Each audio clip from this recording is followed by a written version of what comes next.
Estamos iniciando mais um Autores e Livros, um programa de entrevistas que abre uma janela para a literatura e os autores de ficção, de ensaios, de reportagem, enfim, para o mundo daqueles que, através da escrita, publicam as suas inquietações, a sua criatividade, a sua inventividade do mundo literário. O nosso convidado do Autores e Livros desta semana é o poeta Diego Petrarca, que já tem uma longa, embora jovem, claro, uma longa história de atividades na área literária, principalmente da poesia. Ele já fez recitais, ele já organizou grupos de poetas, já editou aqui e ali, enfim, mas agora está lançando um livro, vamos dizer assim, com o porte de livro, não é, Diego? E parece que este ano tem sido o ano em que ele vai, assim, desovar a sua produção literária. Ele, como outros poetas que já vem há muito tempo se preparando, escrevendo, lendo, fazendo cursos. O Diego é formado em letras pela Uniriter e mestre em teoria literária, escrita criativa pela PUC. Ô Diego, é um prazer te receber aqui e conversarmos sobre o seu mais recente lançamento. Exatamente. Bom, prazer estar aqui, Dila, falando de poeta para poeta. É sempre interessante o papo, né, das pessoas que entendem do assunto e gostam do tema, né? Bom, Cada Coisa foi um livro que eu programei, fui preparando, compilando o material desde 2006, né? E, na verdade, a princípio ele seria um projeto individual, quer dizer, ele é dividido em 5 partes, mas cada uma teria uma singularidade de discurso, projeto e conceito, né? Mas acabou não tendo um volume muito, muito assim acentuado, eu acabei reunindo todos num só. Então, na verdade, essas 5 partes aí seriam projetos de livros individuais, né?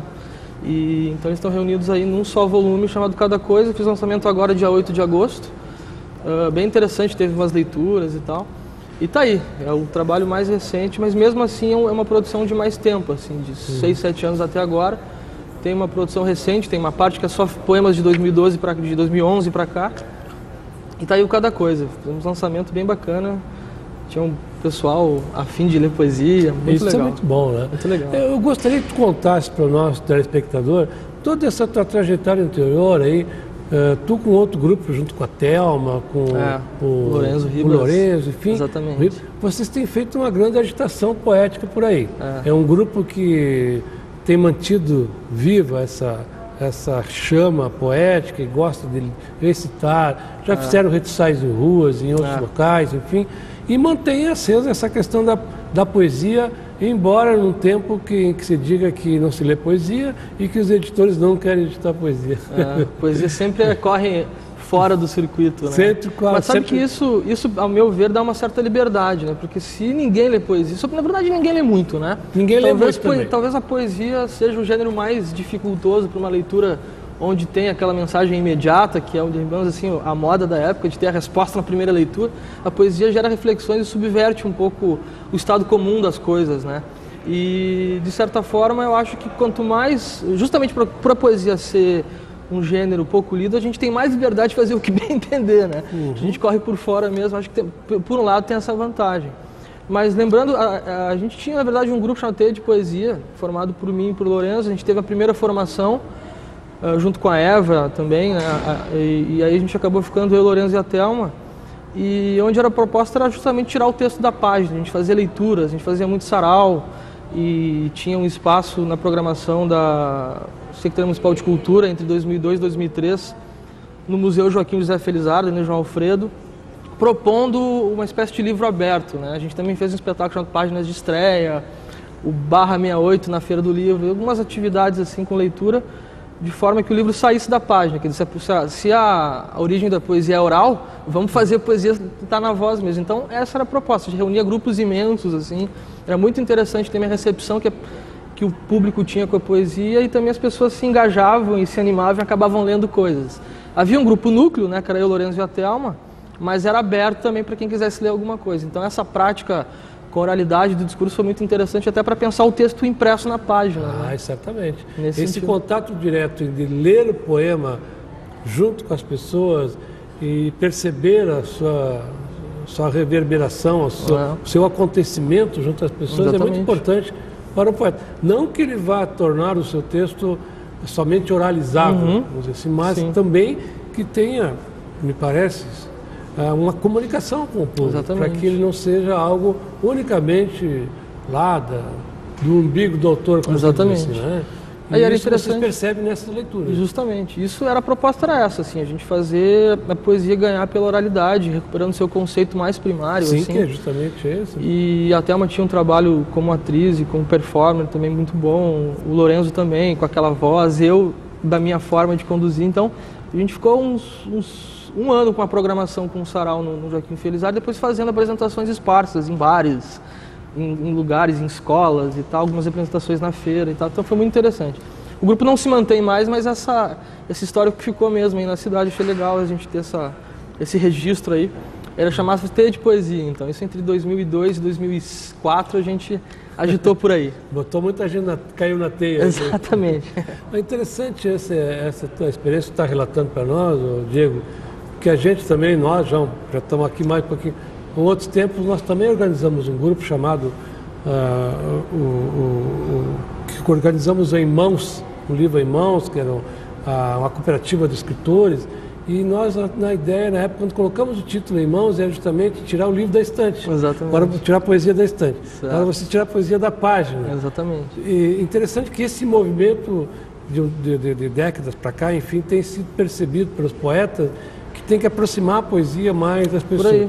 Que houve um período de uma poesia muito elucubrativa, muito distante da oralidade, e que teve um valor incrível, assim, de valorizar o poema no espaço da página, sim, também, né? Sim. Poema concreto, poema visual, poema prático, toda uma série de questões, mas que se perdia essa questão da palavra.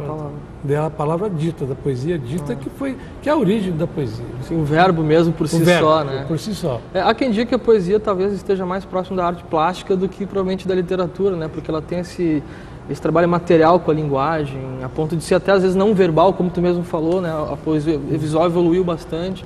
E o discurso também ganha com isso. Né? Acho que isso é fundamental. Agora, é comum, acho que até fora daqui de Porto Alegre, outras cidades também, a poesia está ganhando um público maior por essas performances que acontecem.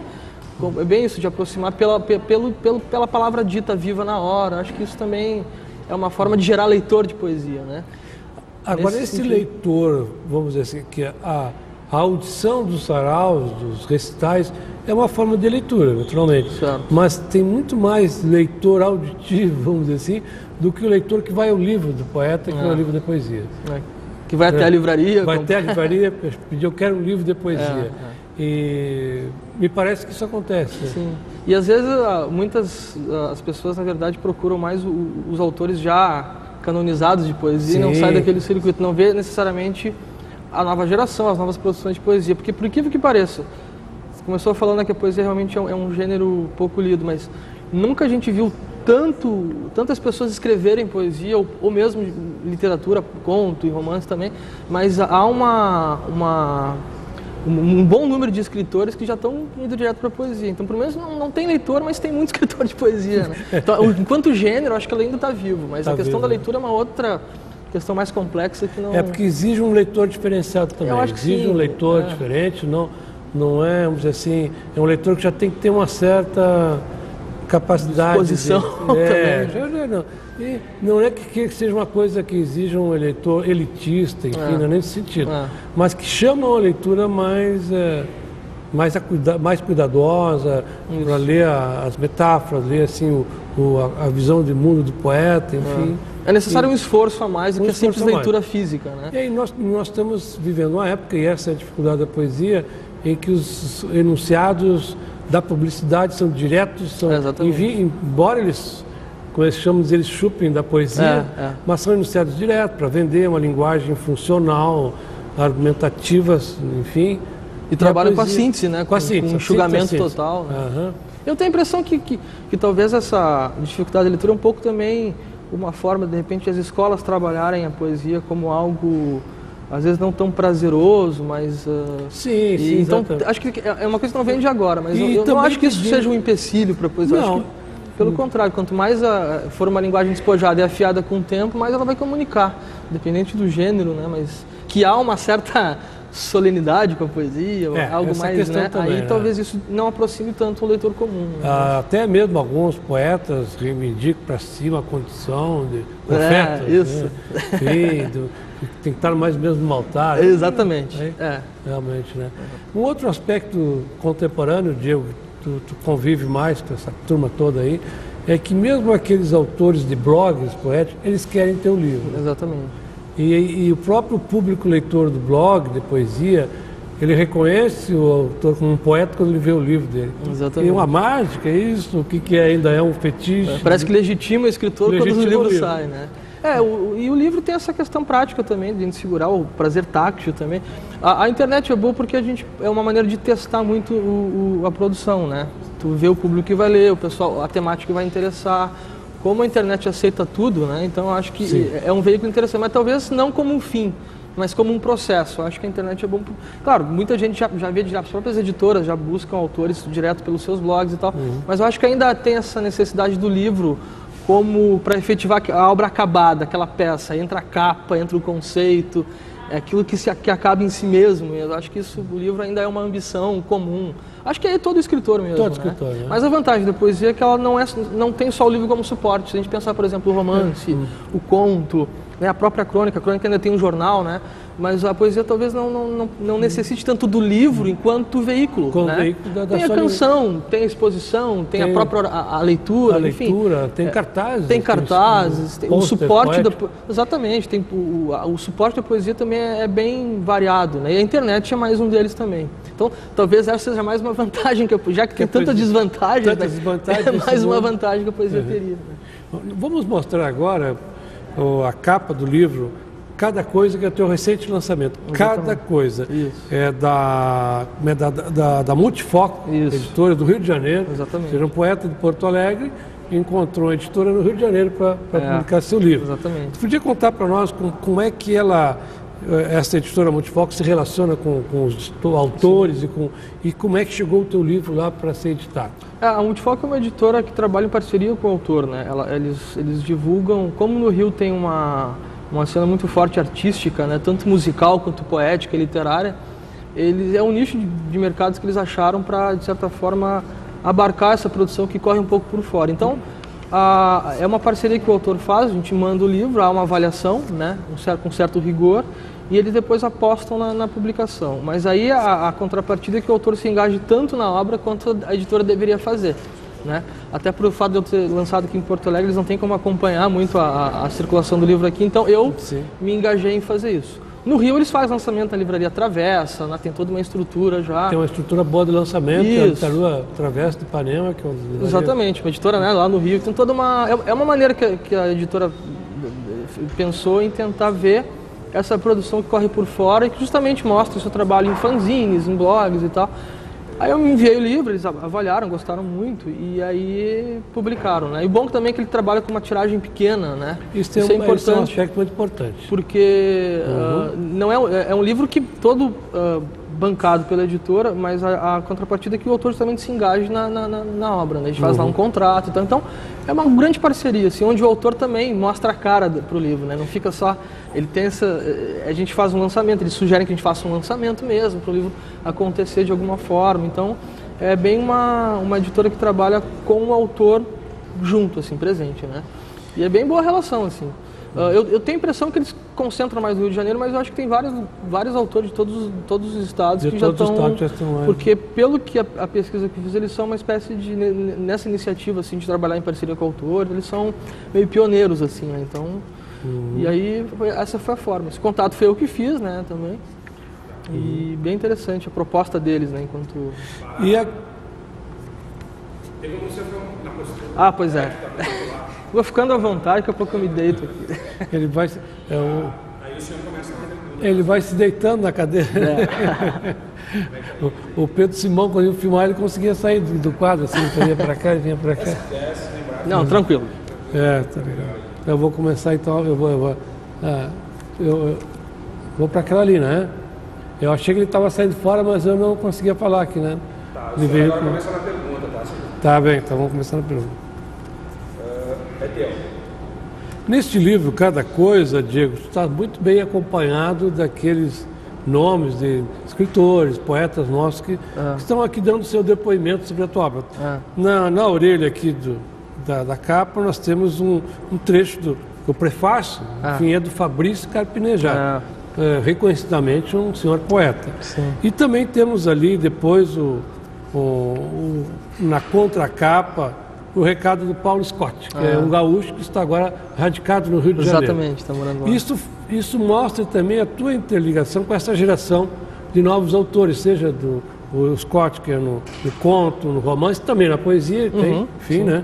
E o Fabrício, que é nosso conhecido aqui, enfim. Foi muito gratificante esse apoio aí deles. A apresentação do Fabrício já é de um pouco antiga. Quando eu ainda estava fazendo o livro, ele fez uma apreciação assim muito generosa a respeito do livro. E a do Paulo Scott é mais recente. Eu já mandei o livro pronto, acabado, já com essa divisão que está aí no sumário. É muito legal, porque são dois nomes de peso aí da poesia e que reconhecem que há uma fomentação da poesia muito nítida assim dessa geração. Tanto que o Scott fala, né, que ele acompanha a safra de novos autores e tal. Então, são duas pessoas que, além de praticar o gênero, são muito antenados ao que está acontecendo de novo, né? E também fazem parte de uma geração mais recente, quer dizer, 20 anos para cá, né? Nesse sentido. Então, foi muito legal essa dupla aí fazendo essa apreciação. Às vezes é um pouco arriscado, porque às vezes a apreciação, às vezes, meio que atalha caminhos que o leitor chegaria sozinho no livro, né? Mas eu acho que está moderado, tá na medida. Muito legal, para mim foi foi muito bacana. Eu vou agora passar as tuas mãos do teu livro para que tu abras ele e escolha um poema para ler para nós aqui. Certo. Porque eu gosto sempre de fazer esse registro da leitura do poeta na voz do próprio poeta, que fica um registro e uma maneira do nosso telespectador também saborear o poema através da leitura do seu próprio autor. Certo. Vou ler um chamado 1984, que diz o seguinte: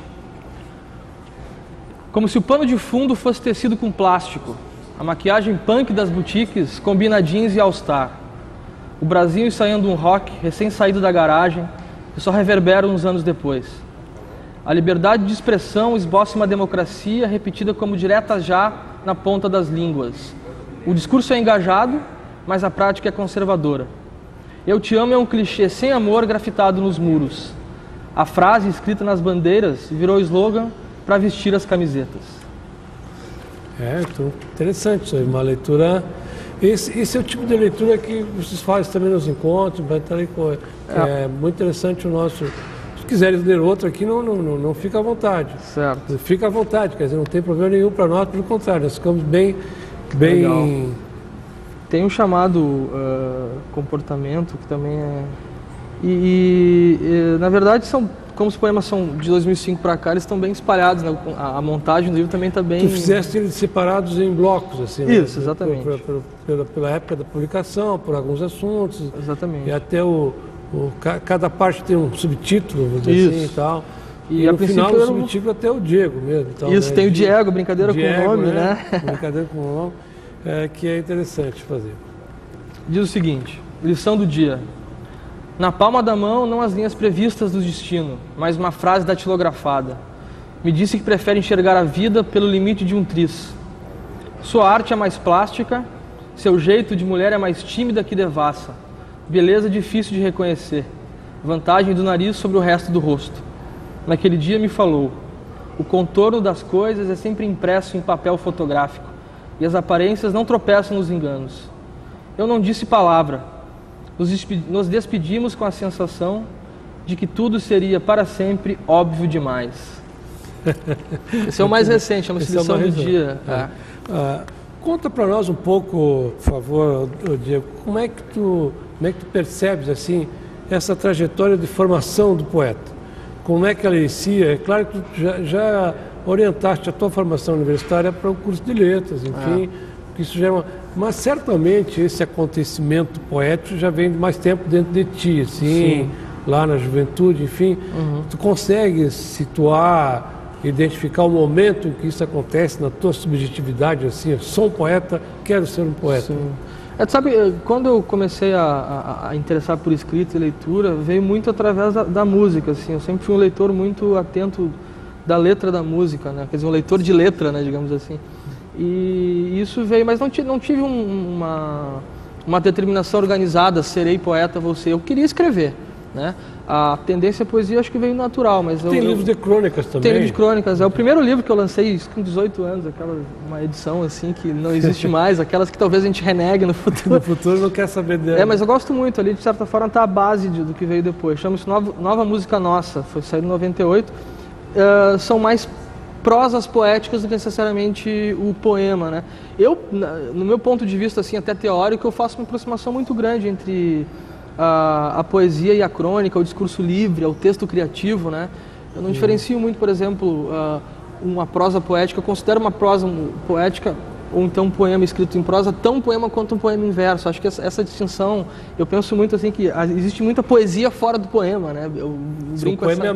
O poema é um dos instrumentos. É um dos instrumentos. Para realizar poesia. Exatamente, quer dizer, não precisa estar necessariamente disposto em verso na página, né? Então, eu sempre flertei muito com as possibilidades. Esse livro, por exemplo, Cada Coisa, tem várias plataformas de discurso, né? Tem o poema breve, tem o poema discursivo, verso livre total, tem um poema com disposição gráfica. Então, essa abertura que a contemporaneidade permitiu da apresentação do poema, eu brinco muito com essa possibilidade. Quer dizer, o poema não tem uma forma fixa tão rigorosa. E nesse sentido, então, que eu acho que há um trânsito comum do meu discurso com um texto mesmo criativo e não necessariamente preso ao formato poema como a gente conhece, né? Como tu tinha perguntado, a minha inclinação para a escrita veio muito na infância, com o trabalho ouvindo letra de música, depois fui descobrindo os poetas e fui lendo de tudo o que eu poderia de cada um dos meus preferidos, assim, e então veio muito junto, assim, mas não uma organização minha, serei escritora, serei poeta. Eu acho que isso aconteceu um pouco natural. Quer dizer, o trabalho verbal com a palavra o impulso inicial foi esse, né? Do que necessariamente vou ser contista. Eu acho que quando a gente é escritor, a gente escreve de tudo, né? Quer escrever de tudo. Escrever de tudo. Teatro, crônica, exatamente. conto, romance. Exatamente. Até às vezes pretensioso, né? Tu fala, sou poeta, né? O Leminski, né? Um poeta que eu gosto muito de falar, profissão poeta, né? Mas acho que o escriba mesmo, o escritor, acho que ainda é mais... dá mais o recado. Dá né? mais o recado. Exatamente. Tu exercitas também, como tem já nas tuas publicações, outras aqui, haikais. Sim, exatamente. Tem aqui agora, 2012, Cada Coisa, que é este livro pela Multifoco. Tá aqui, vamos mostrar, né? Cada Coisa, Multifoco 2012. Depois o outro, Venco, Avenca, Haikais, da editora Samurai. Samurai, a editora Arte. Já estão lá. Isso. Também está para sair agora. Isso. E ainda edições do Cineia, Catador de São Paulo, que vai ser o livro Haikabulus. Esses são os próximos 2 lançamentos. Assim, eu preparei o Cada Coisa para esse ano, mas como eu te falei, eram poemas que eu vim recolhendo ao longo dos anos. E tem 2 novos para sair. Um deles é o Vento e a Venca, que é a editora Arte, do Celso Viola, que é o organizador do Porto Poesia, deve conhecer ele. Sim. Vão sair 3 livros de haikai. Foi uma encomenda que me fizeram, achei muito legal, até porque eu adoro haikai, mas nunca tinha feito um livro inteiro de haikais, que aí sim tem uma forma mais rigorosa, aquele terceto, né? Embora o haikai tenha desenvolvido muito além da forma inicial, né, lá do Basho, enfim. Mas é um livro que vai sair agora em setembro, vai ter um lançamento na Palavraria dia 27. E o Haikabulus é um projeto do Cineia Catadora, que é uma editora de São Paulo que trabalha com reciclagem de papel e baseado num projeto, se não me engano, argentino ou uruguaio, onde os livros são feitos com papel reciclado e pintados lá pela cooperativa deles. É muito legal. E é um trabalho em parceria com a poeta Andréa Leimer. E a brincadeira com o Haikabulus é que são poemas de 2 versos apenas. Que o primeiro verso anuncia o segundo. Tem um namoro com o haikai, mas ainda não é o haikai. Então a gente batizou de Haikabulus, né? Então quer dizer que está lançando ainda uma outra modalidade. Um experimento, né? E é legal porque no catálogo da Dulcinea Catadora tem poetas como Augusto de Campos, Jorge Maltin, eles abriram um edital, um concurso, a gente mandou lá um material, eles vão publicar. Vai ser bem legal também. Trabalhando com texto breve mesmo, né? Maravilha. Agora vamos deixar aqui para o nosso telespectador o teu endereço eletrônico, enfim, para quem quiser manter um contato, quem quiser pedir o livro, comprar o livro, convidar para leituras, para visitas, para bate-papos, enfim. O teu endereço eletrônico pode disponibilizar. Bom, eu tenho o Lado Dentro, né, que é o Lado Dentro Blogspot, que na verdade é um blog de textos, de apreciações de discos e livros, é um blog mais de resenhas minhas, né? E o e-mail é diegocastilhosp@hotmail.com. Para conseguir o livro pode ser na Multifoco, direto no site, Mais tarde eu vou deixar algumas livrarias da cidade, como Bamboletras, Palavraria, essas livrarias elegantes da cidade. Para o pessoal. O lançamento foi feito agora recentemente, então vou ter que pedir mais uma leva e logo a gente vai distribuir por aí. Não, então é interessante aquele telespectador interessado em política, em poesia. Nós estamos aqui no Salão Júlio de Castilho, quase que a gente se leva a falar sobre política. Pode buscar então contato com o Diego Petrarca, esse poeta e esse multi-escriba que está lançando várias das suas produções poéticas agora. Está desovando para nossa graça. Enfim, eu ia me arriscar a ler um poema, vou deixar por aí. Por favor, Gilson. Enfim, não vamos fazer isso, porque é bom cuidar do texto poético. Mas olha, Diego, nós estamos chegando ao final do nosso programa. Eu agradeço muito a tua participação, a tua presença, a tua contribuição. A hora nós queríamos te trazer aqui, porque tu é um dos pessoal da nova geração aí, que está aí atuando, está ativando, está fazendo uma série de eventos que promove a leitura, a poesia. Parabéns por esse trabalho. Obrigado. E parabéns por cada coisa. Perfeito. Também tem as oficinas literárias, se o pessoal quiser fazer, a gente tem alguns lugares públicos da cidade que estão acontecendo. Também é uma forma de trabalhar o texto também para os poetas iniciantes e tal, o pessoal que está afim. Tem muita gente interessada em escrever, né? Então a gente dá alguns mecanismos possíveis ali. Te agradeço imensamente, Léo. O nosso diálogo não é de hoje aí, muito legal. Sou muito receptivo e é sempre bom falar com alguém que também pratica aquilo que é o tema do programa, né? Maravilha. Ok, muito obrigado então, Te agradeço. Agradecemos também a sua companhia, sempre, em todas as semanas. Queremos contar com você novamente e até a próxima semana com um novo Autores e Livros. Até lá!